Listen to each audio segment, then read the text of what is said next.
शरद पवार आणि अजित पवार येत्या 21 तारखेला पुन्हा एकाच मंचावर साखर संकुलातील कार्यक्रमासाठी एकत्र.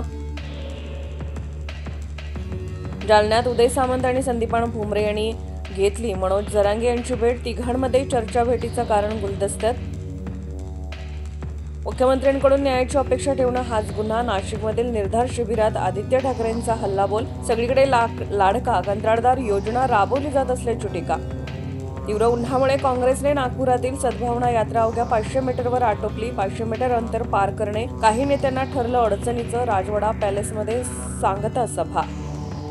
अमरावती विमानतळावर पहिलं प्रवासी विमान दाखल. मुख्यमंत्री आणि उपमुख्यमंत्र्यांना घेऊन आलेल्या विमानाचं लँडिंग. शिवतीर्थावर राज ठाकरे एकनाथ शिंदे यांची बंद खोलीत पाऊण तास चर्चा. भविष्यातील संभाव्य युती जागा वाटपासारख्या मुद्द्यांवर चर्चा. विश्वसनीय सूत्रांची माहिती. नॅशनल हेरोल्ड प्रकरणातील आरोपपत्रात सोनिया गांधी आरोपी क्रमांक 1 तर राहुल गांधी आरोपी क्रमांक 2 चार्जशीट विरोधात काँग्रेसची देशभरात ईडी कार्यालयाबाहेर निदर्शने. नाशिकच्या काठेगल्ली परिसरात अनधिकृत सातपीर दर्गा हटवला. कारवाई दरम्यान झालेल्या दगडफेकीत 31 पोलीस अधिकारी आणि कर्मचारी जखमी.